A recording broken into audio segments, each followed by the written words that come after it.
Welcome to the Alchemy of Ascension Summit, where you will learn to raise your frequency to connect more deeply with yourself, your soulmate, and the divine. I'm your host, Waxela Sananda, and today I'm going to be talking to the marvelous Dr. Bradley Nelson. But first, please join me in a short alignment process so we can really all get present for this information that's going to be shared. So just begin by closing your eyes and deepening your breath into your belly. And as you're breathing, tune in to your heart center and the light within your heart. And feel that heart light within you growing and glowing out around your chest.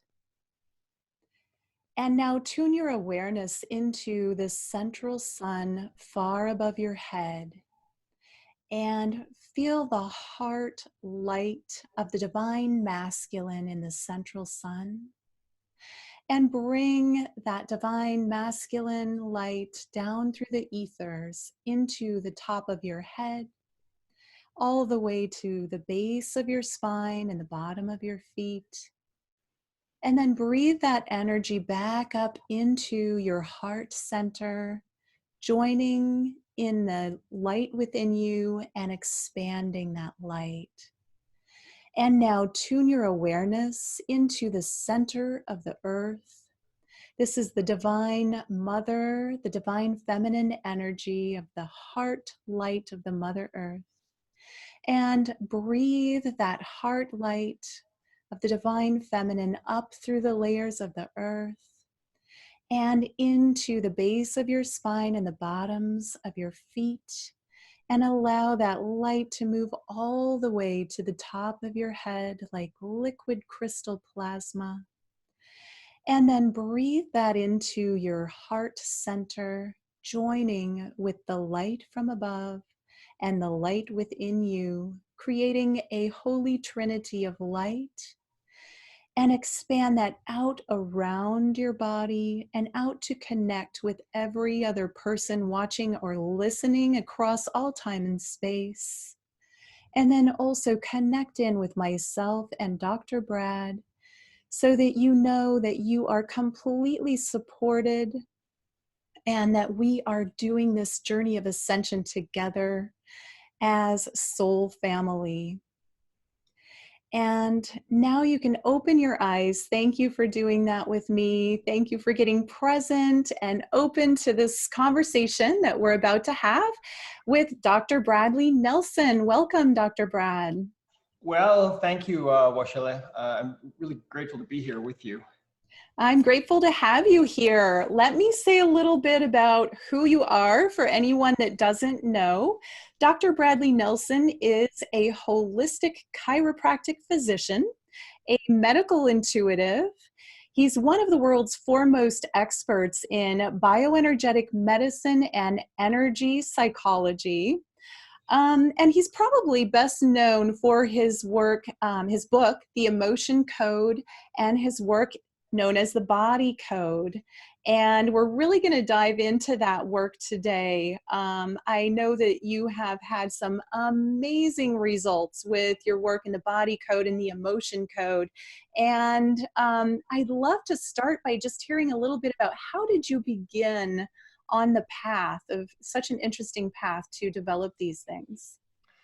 Well, that's a great question.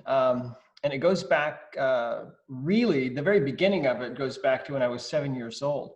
Mm-hmm. I was really sick with the measles, and my parents were very worried about me. So they had made a bed for me upstairs so that I could be near their bedroom, made a bed on the couch, actually. And this particular night, everyone else had gone to bed, and I had overheard my parents talking. You know how it is when you're a kid and your parents don't think you're listening, but I knew what was going on. The plan was that the next day I was going into the hospital into something called an oxygen tent. And so the tent part of that sounded kind of interesting to me as a 7-year-old boy, but I was too sick to really do anything with that. But what happened was everyone else had gone to bed. My parents came into the living room, and I'm lying there on the couch just feeling really ill. And my mother said to my father, she said, "Honey, will you kneel down and say a prayer with me so that our boy will be able to get well?" And so they did. Now, knowing my dad, this was probably the first time I'd ever heard him actually pray out loud, but I think they were really worried about me.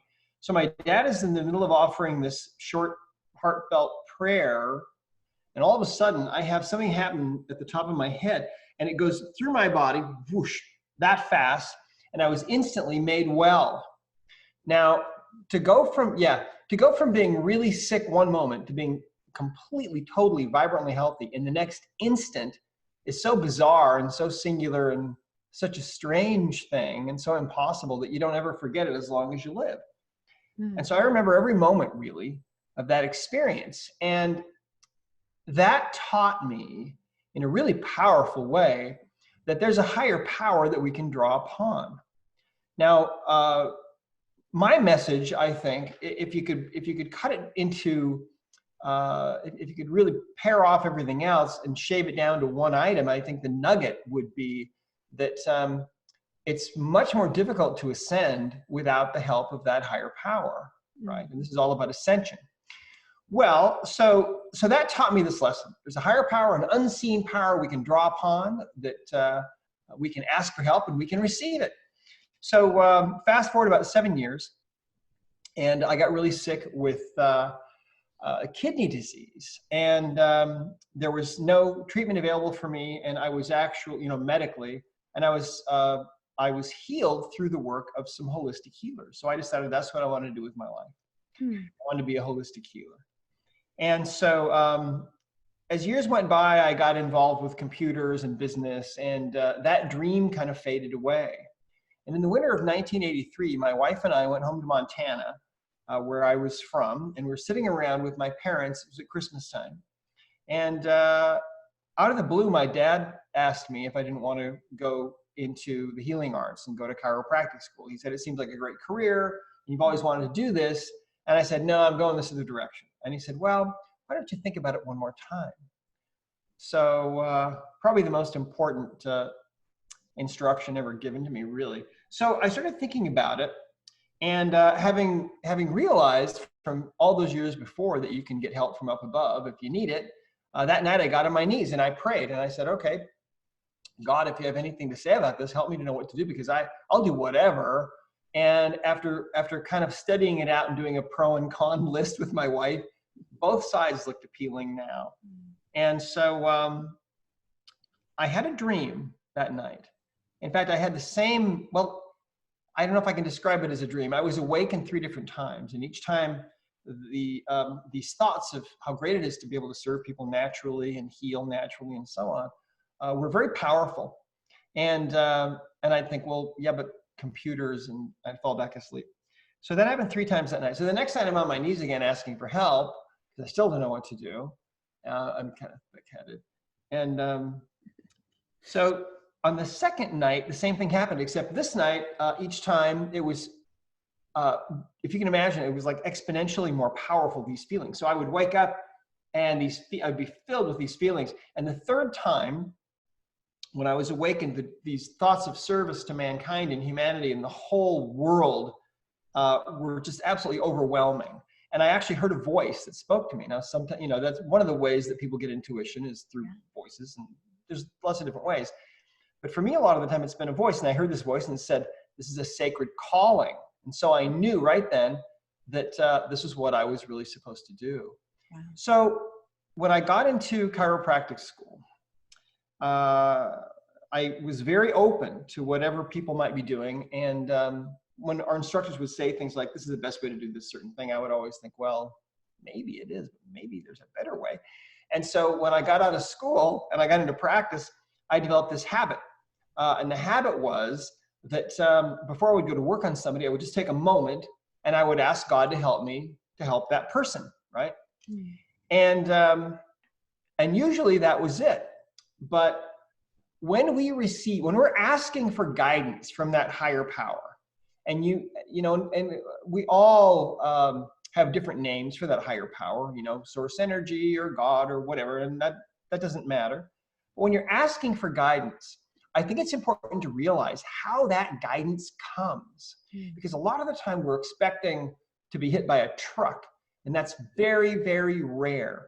Usually that guidance comes in the form of a whisper that is so subtle that you'll barely hear it. It may be an impression or an idea that you have that you might think is your own idea, right?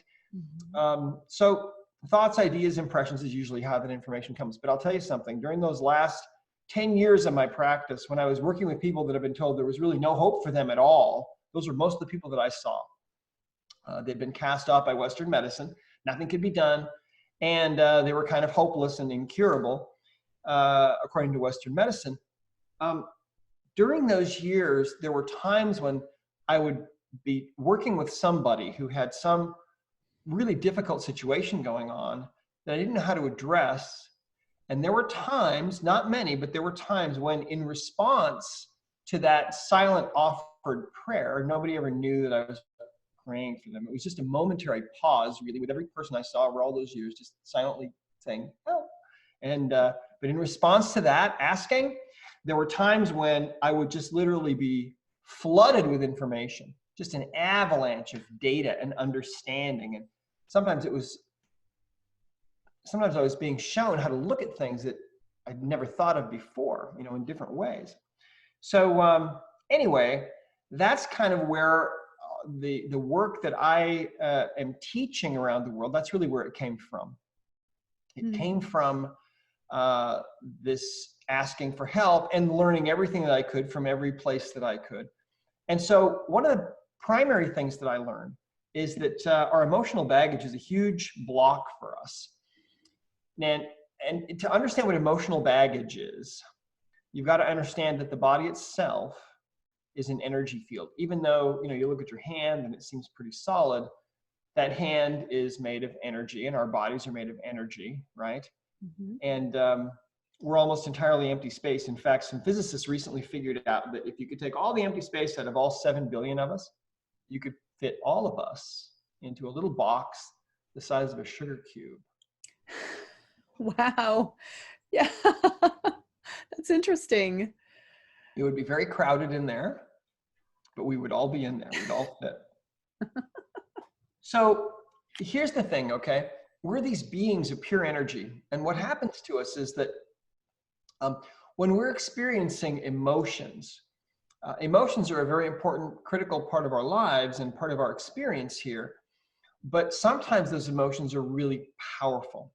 Sometimes the grief, the sadness, the resentment, the anger, whatever it might be, can be so powerful that our bodies don't really process it very well. So that energy then can become trapped in the body. And we refer to these as trapped emotions. And a trapped emotion is literally a little ball of emotional energy from about the size of a baseball to maybe about the size of a softball. And these lodge in the body. They can lodge anywhere in the body. And then they cause a couple of problems for us. One thing that they do is they distort the normal energy field of the body on a continual basis. So in other words, let's say that you have a trapped emotion that's lodged in your neck. And in fact, sometimes I think that, have you, for example, ever had a situation where you were feeling an intense emotion and you were really feeling intense and all of a sudden, you got a pain somewhere? You ever had that happen? Yeah, I've had that happen. Yeah, I think all of us have. Yeah, I used to, long time ago, get, whenever I got in an argument or somebody really upset me, I would feel as if I was being stabbed in the heart by a dagger. And I actually overcame that from shamanic work. I had a shaman work with me and take me into a past life where I was stabbed in the heart with a dagger in an argument and removed it, and I never felt it again. Yeah. Well, it's interesting, you know, there's this whole unseen side of our makeup. We're so used to, and we're so conditioned to just looking at ourselves in terms of needing a drug if we have a problem or whatever, and that, you know, we're conditioned and programmed that way. But there's a whole energetic side that we're really finally coming back to now. That's kind of, it got lost for a while, now it's coming back. And the emotional baggage, of course, is part of that. So, so to give you an idea what can happen, I'll tell you a story. There was a man that came in to see me many years ago who had he had really severe low back pain, and on a 0 to 10 scale, 0 being no pain at all, and 10 being go to emergency, he was a 9. Wow. And so I tested him, and I found that he had a trapped emotion. The emotion was anger, and it had gotten trapped in his body 20 years before. And he remembered exactly what had happened. I told him that, and we figured that out using the emotion code and just doing some quick testing on his body. And he remembered exactly what it was. And so I released the emotion from him, that trapped energy from him. And the back pain went from a 9 to a 0 that fast, just instantly, right? And he couldn't believe it. He keeps bending over. He kept exclaiming and twisting in this way, and that way. And he couldn't believe it. And I was grateful that it worked so well. Well, so think about this, okay? 20 years before, he's in this intense argument, right? Feeling really angry. It was a work situation. He told me a little bit about it. And so this emotion of anger is so powerful that his whole being, his whole body, his whole energy body, his physical body, everything is vibrating at this new frequency of anger. And every emotion is a different frequency. And it was so powerful, it couldn't get processed. It got stuck in his body like a ball of energy now, a ball of anger in his back, which sounds strange, but that's how this works. So when I released it, you see what happens is when you have a trapped emotion like this, it exerts a distorting force on the energy field of the body, because that's all the body is really, is an energy field. When you have this distorting force going on, you're interfering with the body itself. You're interfering with blood flow and lymph flow and chemical reactions and all kinds of things going on within that area. So when I released that emotion, instantly that distorting force was gone from his low back. Boom, and suddenly the pain is gone, right? That's how it works. But here's the interesting thing, okay? There's another way that these affect us. A couple of days later, this guy comes back in to see me, and he said, listen, he said, my back is still fine. I still can't believe it. It's like a miracle. But he said, when I came in here, I had another problem that I didn't tell you about. He said, for as long as I can remember, I've basically been what you would call a rageaholic. And he said, since you released that trapped emotion from me, I don't feel that anger anymore. He said, I just feel kind of relaxed. He said, before, he said, I was always yelling. I mean, for years, he said, I've always yelled at my wife and my kids. I got to watch the road rage. He said, I've been to anger management several times, hasn't really helped me. He said, now I feel totally different. How did that work? And I said, well, I don't know. At the time, I didn't really know. But here's what we believe, okay? Think about this guy. He's got this ball of anger in his low back. Now, when a situation would come along in his life where he might tend to feel the emotion of anger, he would feel that emotion much more readily, much more easily than he otherwise would have. Why? Because literally part of his body was feeling that emotion of anger 24/7, see? 24/7. And so when we release that energy, suddenly he feels different because that baggage, that ball of anger he was carrying around suddenly is gone. Now, if you think about your own life and you think about the times when you were a kid and you cried yourself to sleep. Okay? Think about the times maybe when your parents were arguing or they were going through a divorce or something. Or think about junior high and the relationships that went bad on you. And those can be really traumatic, right? Think about high school. Think about maybe you've been through divorce, or maybe you've been through relationships that failed and so on. I mean, there's so many emotions. Maybe people near you have died or been injured or whatever. There's lots of things that go on. And we all experience emotions, and sometimes they're kind of overwhelming. And so those energies can get stuck in the body. So we all have emotional baggage. But the amazing thing about it is how much it's affecting us and how little we know about it. Now, when you're talking about ascending, okay, and this is the Ascension Summit, and what we're all interested in is in us becoming lighter and moving up the food chain, right? And ascending. Yeah. Yeah. Well, if you think about it, many people have told us that when they release trapped emotions, that they often feel lighter physically. In fact, a funny story, one of our practitioners told me that She was at a woman's house working with her and working with her son, who was, I think, 10 years old. And she released some trapped emotions from this little boy. And when she was done, he got up and he bolted out of the room. And the mom looked at her and she looked at his mom, and they weren't sure what was going on. A couple of minutes later, he comes back and he was just really puzzled looking. And they said, "What's going on?" And he said he had weighed himself that morning and he knew exactly how much he weighed. And after those emotions were released, the reason he got up and ran into the bathroom was he wanted to weigh himself because he felt like he had to be at least 10 pounds lighter.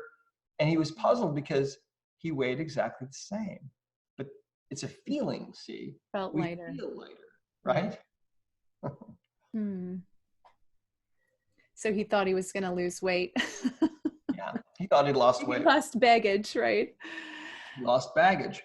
That is definitely a common theme in Ascension is, all the teachers I've talked to, everybody addresses the baggage issue, the emotional issue, because we've got to deal with that. If we're going to evolve, we just have to deal with those stuck emotions. Yes, absolutely right.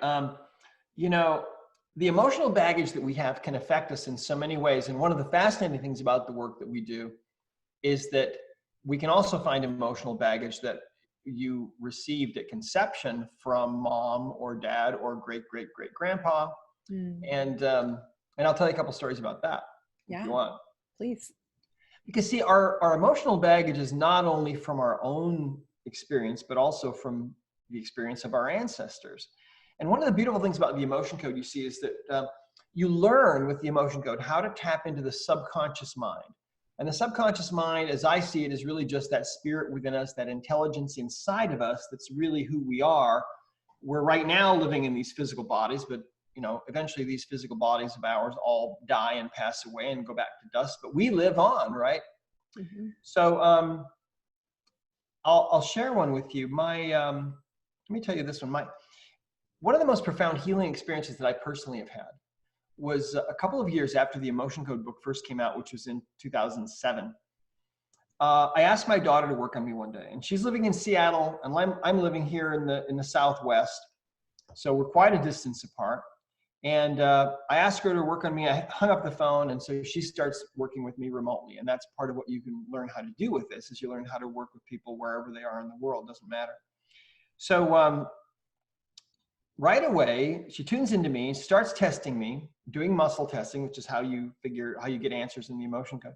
She finds right away that I have this trapped emotion that was inherited from my father. And the emotion is hopelessness. And she keeps testing and finds out that this came from his mother. So when he was conceived, his mother passed it to him. And when she was conceived, her mom gave it to her, and so on, all the way back, stayed in the mother's line, and my daughter kept testing it, went back 22 generations, right? It was a long time ago. Yeah. Probably the 1400s, right? And we think this woman lived in Ireland, where our ancestors, done a little bit of genealogy to try to trace this out.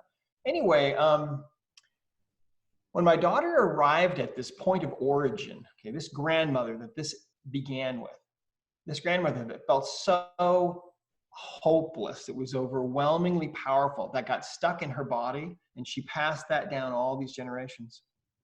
When my daughter arrived at that, all of a sudden, she could feel the presence of this grandmother standing right next to her, and she could feel her emotions. She could feel how desperate she was to have this energy, this emotional energy, this emotion of hopelessness released from her posterity. That's what she'd passed down all those generations. She could also feel how overwhelmed with gratitude she was that this was being done. So my daughter released that inherited trapped emotion. She could feel it release from and ripple through all those generations all the way back. Now, I'm not on the phone with my daughter. I don't know what's going on. I don't know. I know she's working on me, but I don't know what she's doing. I don't know what she's finding. We're not on the phone. But all of a sudden, I have this amazing experience. The instant that was released, I had something happen to me, and I'll try to explain what this was like.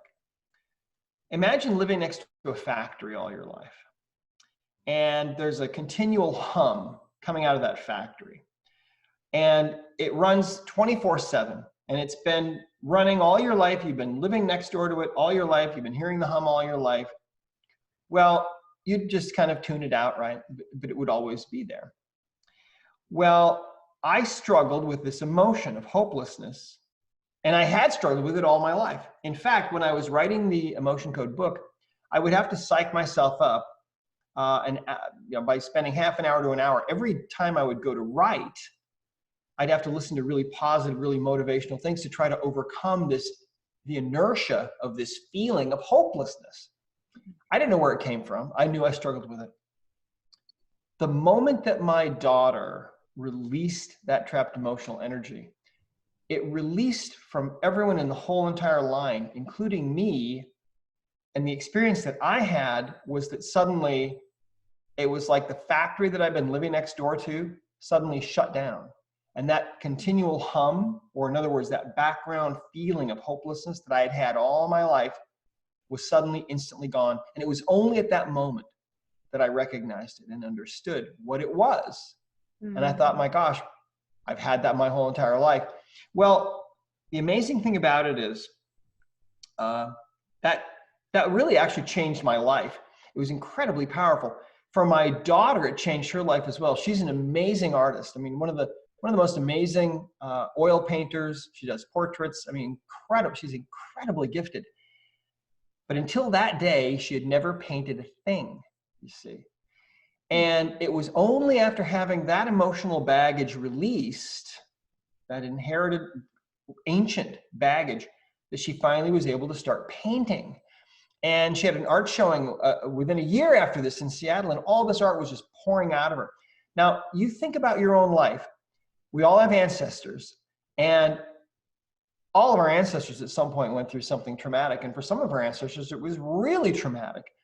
And so we're carrying that baggage from them. And science, of course, they're now finding this out as well. They're finding that when an animal has something traumatic happen to it, it will pass down somehow the memory of that up to 14 generations, even in lower animals. And so what we're saying is that we know what this is. Science doesn't know how this is done, but we do. We call it emotional baggage. It's trapped emotions that are inherited and passed down. So it's pretty wild stuff. But the beauty of it is, with the emotion code, you can find these energies and release these. Wow, that's incredible that you were able to release that, not just for yourself, but for your entire lineage. And then your daughter became more creative and opened up. And, and I can really relate to that feeling of like, you don't know that you're like, for instance, if there's a fan on and it suddenly goes off and you didn't even realize it was on, you're like, oh, wow, it can relax now. And I didn't even know that I couldn't. That's amazing. And so I've heard some of your talks where people talk about being essentially visited by ancestors that want something to be released. Is that something that happens? I mean, do people become mediums or psychic from doing this work? Well, I don't say that people become mediums or psychics, but when people start doing this work, they do become more in tune and more aware, more spiritually aware.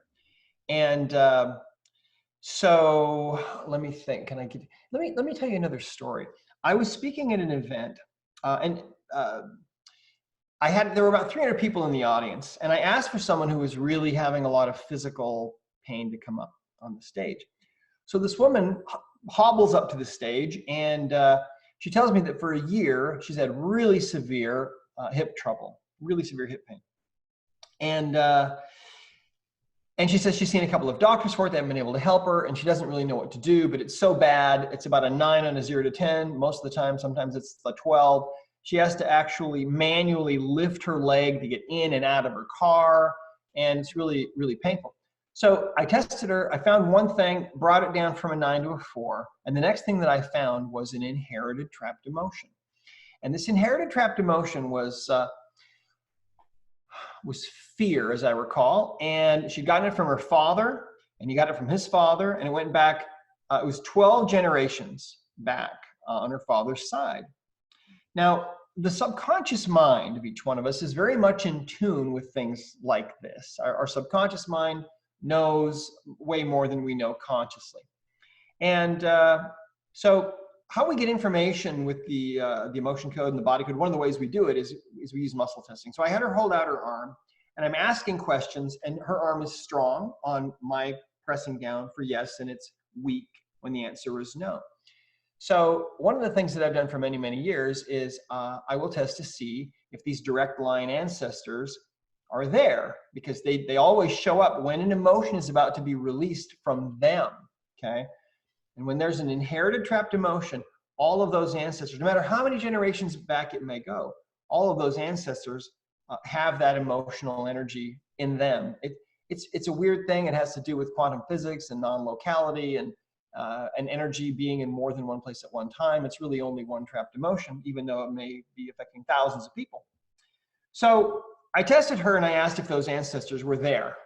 And the answer was yes. And so I said, well, are they floating around in the air? No. Are they sitting out in the audience? No. Are they on the stage here with us? Yes. They're always on the stage because they're always there, kind of clustered around that descendant of theirs, which makes sense, right? It's like a little family reunion that's happening. So anyway, so I released that emotion from her, and it released, of course, from all those ancestors, and her pain level went from a 4, it had been a 9 when she walked up. It went from 4 then to 0 just that fast. And so she literally was dancing around on the stage, this woman. And then she went back and sat down, and I finished my lecture, and I went back out to this hall, this main hall where we had our booth, right, with our staff. And about a minute after I get there, this woman comes up to me, and she said, Dr. Nelson, she said, I was in your lecture. She said, I just want you to know something. She said, first of all, I'm one of those people that has this ability to see spirits that other people don't see. And she said, I've had it all my life, this gift. She said, it's kind of been a blessing and it's kind of been a curse, but she said, I can see spirits. And she said, when you were talking about those grandfathers up there on the stage with you, she said, I just wanted you to know that I saw them, and it was just exactly like you said. They were all there. But she said, there was something else going on that I don't know that you were aware of. She said, what I saw was at least 200 other spirits surrounding the stage. And she said, it came to me who they were. She said, these were the spirits of this woman's yet to be born descendants. And they were there rejoicing that they were not going to have to take on this woman's crippling emotional baggage. So future lineage showed up for the clearing. That's wild. Wow. How interesting. So it's, I guess it goes to show like it's all happening at the same time, past, present, and future. And we're just having a linear experience, and that she could see future lineage showing up for that clearing. That's amazing. Yeah, kind of amazing, right? Yeah. So we've had so many amazing things happen. I'll tell you one more story. One of our practitioners was working on herself one day. And she found that she had a trapped emotion of shame. Now, she'd gotten this actually at conception. It was not her emotion of shame. It came from her mother. But her mother had gotten it from her mother, and she'd gotten it at conception from her mother. So it was her great-grandmother. Well, all of a sudden, when she arrived at the point of origin, this great-grandmother, all of a sudden, this great-grandmother who'd been dead for many, many years, suddenly materializes in the room with her. She's there, and she tells her what this is in a body, like she showed up in body. Yeah, she showed up in her body, and I don't know any details about how old or young she looked or anything like that, but usually my understanding is usually people look like, they're kind of in their prime in this kind of situation. But anyway, her great-grandmother told her what had happened. She said that she'd been sexually abused as a child and for many years. And she said that it was so shameful that she never dared to tell anyone. And so she lived her whole life and kept it a secret. And then eventually she died, an old woman, and took the secret with her to the grave. Hmm. And then all these years later, here's this great granddaughter who's working on her, and she's about to release this shame. And so this grandmother appeared and told her great granddaughter what had happened, and the two of them wept together. Wow. So there are many, many stories about this. I heard a voice a few years ago, and it said the name of your next book needs to be Healing the Dead. Wow. Healing the The Dead. voice of someone who had passed on, probably my mom. Ah, that's incredible. I love the stories. I love that, someone can manifest a body and do the healing work. And, I've heard other people talk about that. So I believe it's possible. I think that's amazing that these things are happening. What powerful work. And I want to talk about, you work with something called a heart wall. Can you tell me about what is a heart wall and what is that all about? That part of Well, we saved the best, I think, for last, and the most important really for last, because this has absolutely everything to do with your ability to ascend and overcome all of the inertia and all the gravity and everything in this world that we're living in.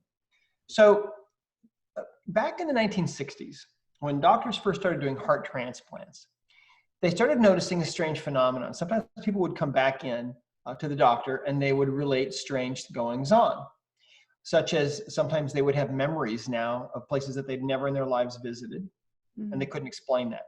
Sometimes their handwriting would completely change. Sometimes they would have a new taste in music or food or sports. And in every single case, over all these years, when people were connected with the family of the heart donor, they would find out, oh yes, that's our son's handwriting you have. How strange is that? Or, yes, our daughter loved Rome. That must be why you have memories of Rome when you've never been there. Or food, sports, etc. And so there are whole books written about this. It's called cellular memory, right? Well, the ancient peoples believed, ancient societies believed the heart was the seat of the soul, the source of love and creativity and romance, right? And the core of our being. And in the West, we've never paid much attention to those ancient ideas, just believing that, well, that was all poetic license. Even today, if it's Valentine's Day and you're lucky, somebody will give you a heart-shaped box of something good, right? And so it's a symbol. The heart is a symbol, you see, for these things. Well, what we have discovered is that the heart really is, and when I say we by this, I mean all the people that are working in any kind of alternative work on the heart. What we've discovered is that the heart is just what the ancients believed it to be. It is the seat of the soul. It's the source of love, creativity, romance. It's the core of our being. It's the seat of the subconscious, you see. And so when you are feeling deeply hurt or grieved, and you have that feeling that we call heartache or heartbreak, where you feel like your heart is going to break. Have you ever had that? Oh, yeah. Yeah, me too. Unfortunately. Yeah, exactly. Unfortunately. Sometimes it feels like there's an elephant sitting on your chest, or like you can't breathe, like you're choking, right? Yeah. When that's happening, the reason why you're having a physical response is because your heart is under assault, you see. And so when that's going on, because the heart is really the core of your being and all those other things that we talked about, the subconscious mind, in an effort to protect your heart from being totally broken, will put up a wall around that heart. And that wall is an invisible wall of energy. That wall is made of your emotional baggage. So trapped emotional energies from other places in your body will be moved and will form this wall. And I can't tell you how amazingly powerful it can be to get rid of this wall. I'll share maybe one story with you about this, maybe two. There was a woman that came in to see me many years ago, and she came in because she had neck pain, and she'd seen a couple of doctors for it. They hadn't been able to help her. So as I was talking with her, she told me that she was a nurse. She was 38 years old, and she had not dated. She was single. She had not dated in 8 years, and she was never going to date ever again. She was going to die single. She was basically celibate. And, she was an attractive woman. And I said, well, why do you feel this way? What happened to you that made you feel this way? And she said that 8 years before, she was really deeply in love with this guy who dumped her and broke her heart. And so when I tested her using the emotion code, I found out she had a heart wall, this wall of energy around the heart. And there were 3 emotions making up this wall, 3 layers of baggage there. And each one of those trapped emotions was from this breakup 8 years before. So we cleared those emotions one at a time. It probably took 10 minutes to get rid of the whole entire heart wall. And instantly when the last emotion was removed, the neck pain, which was so severe that brought her into the office in the first place, was instantaneously gone, right? Wow. So I was grateful. I didn't have to do anything with her other than that. And she left the office feeling totally fine and didn't come back for 3 months. And when she came back in, I can still remember this in my mind's eye. I think I'll always remember this. I looked at her and I said, hey, I said, you look great. I said, I haven't seen you for a while. How are you? What's going on? And she said, you cleared that heart wall for me. She said, first of all, my neck has been fine since then. But she said, you cleared that heart wall for me, and that really works because, she said, about 2 weeks after I was here, I found out my childhood sweetheart has been living right around the corner from me for almost 8 years, and we're dating.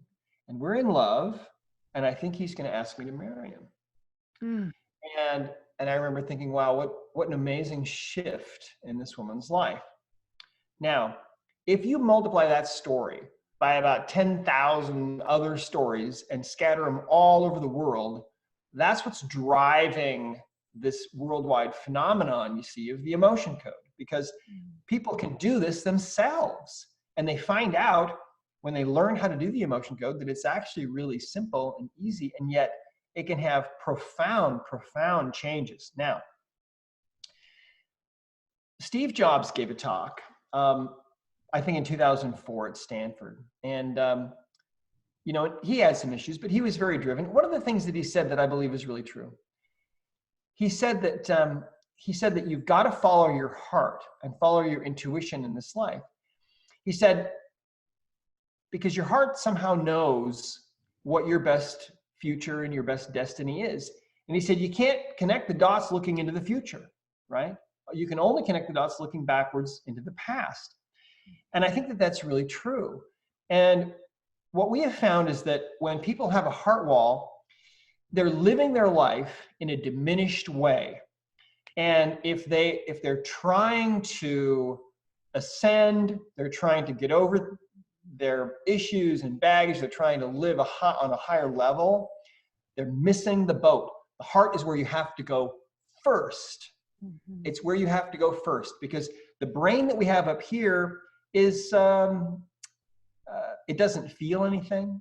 And this is the reason why, here it is 2020, and we're still having all these wars all over the world, right?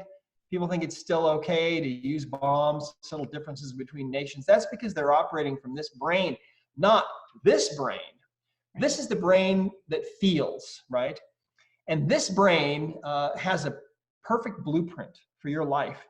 It knows exactly what your best destiny can be. It's not up here, it's in here. The problem, though, is that 93% of people have this heart wall phenomenon going on. And when that wall is taken down, people fall in love oftentimes who never thought they would. People feel joy sometimes who never thought they would, even at advanced ages. Sometimes people have creative ideas that start to flow spontaneously, because I'll tell you something, the best ideas that you will ever have will not come from this brain. They will come from your heart brain, see? And to me, Ascension is absolutely all about the heart and learning how to live your life from your heart instead of from your brain. And so much of us spend so much money and so much time and so much of our lives on trying to figure out how to ascend using this brain, when really it's all about this one. So you don't want to miss the boat there. Wow. I love all of that so much. And I know I'm probably not clear 100% of heart walls, but I'm a nearly 30-year meditator. So I've been working a long time on myself, and I did have the pineal gland activation many, many years ago, and I thought that's what it was all about. And if someone had told me my heart was blocked, I would not have believed them. And then I had, not that long ago, year and a half, 2 years ago, I had this spontaneous heart activation, I call it. It was like Beautiful. my heart exploded, and everything just changed, and I dropped into the heart, and I was like, oh, that's what it's all about, and it's like people tell you that, and you think you understand, you think and then when you have the experience, like, oh, this is what it feels like to be in my body, in my heart, and have that wall. When you're talking, I'm like, that's exactly what it sounds like happened to me spontaneously after 25 years of meditation. But to have a shortcut to that would be really nice, because not everybody has 25 years to meditate to get there. Well, yes, exactly right. That's the beauty of this, is that you can shortcut it, and you got there, and good for you.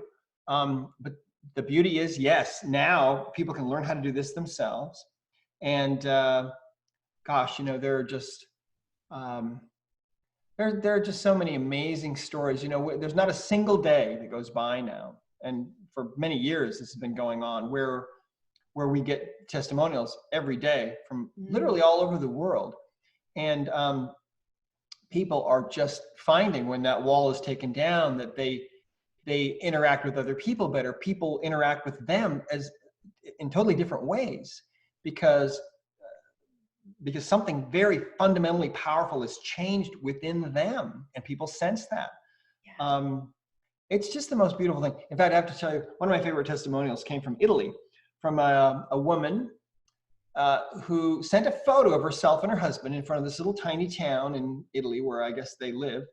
And in her broken English, she wrote, "For years my marriage run badly, and then I got a new husband." So I'm reading this and I'm thinking, okay, this must be her second husband. But as I continued reading, she said she hired an emotion code practitioner, and you can find those on discoverhealing.com. She hired an emotion code practitioner to work with her husband long distance. This practitioner was in Budapest, worked with her husband, cleared her husband's heart wall, and she said, now it's like I got a new husband. She said, Wow. he's warm and loving and kind. She said, and I feel totally different as well. So anyway, so that is the heart of the matter. No pun intended. Yeah. It's all about the heart. Wow, that is so wonderful. And thank you for pointing out that this can be done. It doesn't have to be in person. It can be done online or by phone even. That's right. And you have a database on discoverhealing.com where people can find a practitioner. Yes, that's correct. So that's the beauty of this. You can go to discoverhealing.com, you can find a practitioner. They're all over the world. And because it's energy medicine, you don't have to be there. Yeah. You don't have to be sitting down. You can be at work. It doesn't make any difference. And someone can work with you, and you can do it over the phone, or a lot of people will do what we call email sessions, where they work with you and then just send you an email about what they found. It all works, and works just as well remotely as it does in person. Wow, that's fantastic. And I know you also do seminars. You travel around and speak, so people can actually come in person and see you speak if they want to. And I think what's also amazing is that people can learn to do this on their own for themselves and their Yeah. families. That's right. That's one of the most amazing things about this, is that it's so simple and so easy. One more story. A woman told me that she got the emotion code and the book on audio, and of course it's available on Audible and so on, and Amazon, etc. But she said that she started reading the book and listening to it, and her son started reading it and listening to it. And he started practicing with his friends, and she didn't pay much attention, but a couple of weeks go by, and one day the phone rings, and she picks up the phone, and the woman on the other end of the phone line identifies herself as the mother of one of this woman's son's friends. And she says, listen, she says, your son's been doing this emotional thing. And she said, I thought it was kind of cute, but she said, I have to tell you something. She said, my son has a severe phobia of water. She said, we've tried everything. He's had it all of his life. And we've taken him to all kinds of people. Nothing has ever touched this, and it's been very disruptive to his life and to our life as a family. But we've just kind of given up years ago on anything ever changing this. She said, right now I'm at the community pool. She said, my son is out playing in the water for the very first time in his life with the other boys. She said, your son did this. Your son did this. How is this even possible? What in the world is he doing?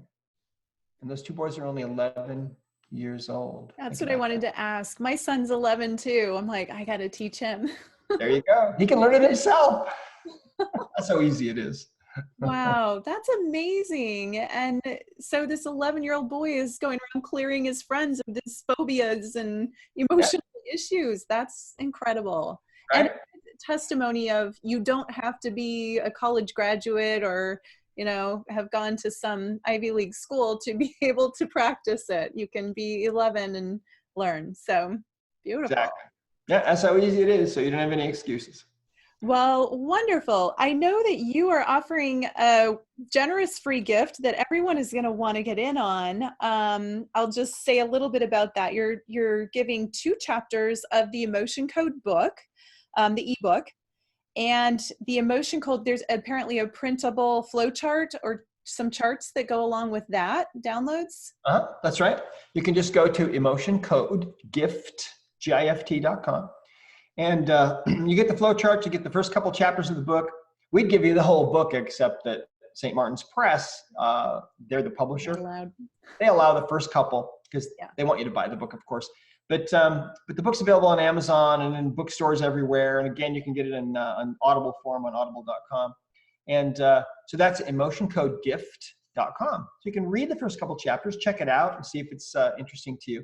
But I'm telling you, it's a simple method, and if you can learn how to use it, like so many people have all over the world, there's so much healing that can happen in your life and in the lives of your loved ones. Yeah, I love that. And your whole genetic lineage forward and backward. So that's a lot of healing. Also, there's a series of 8 videos that goes along with that. And we're going to link that to today's email and this page that people will be watching on. So it's real easy to get there. That's great. Well, thank you so much for having me on. This has been a lot of fun. It's been amazing. I've loved all of the stories and all of this. It's so interesting. I can't wait to learn this process myself. I want to dive in and start the healing, and I encourage everybody else to. And so thank you, Dr. Brad. I appreciate you and all of this knowledge that you're bringing to the world. It's such an amazing service to help heal the entire reality. And that's really what we're about, is raising, all of us have to do it together. And you're really contributing to that. So thank you so much. Well, thank you. Thank you for giving me the time to connect with your audience and share this amazing information. And you know, my parting words would be just give this a try, because it's time for us. This tool has come into the world at this time when we have to start changing how we're doing things. We have to start ascending, each one of us, because the whole world has to ascend, and it only happens if we ascend individually. Yeah. Absolutely. Thank you so much. And to everybody watching, be sure to get that free gift and download and get familiar with Dr. Brad's work. And whatever you found really interesting in today's conversation, reply to today's email and just let us know. Respond with what was your aha moment, what really touched you, and then whatever you're sharing with me, I will make sure that I share that with Dr. Brad as well. And so with that, I'm going to say namaste, everybody. I appreciate you all so much. I appreciate you, Dr. Brad, and have a wonderful day or evening wherever you are.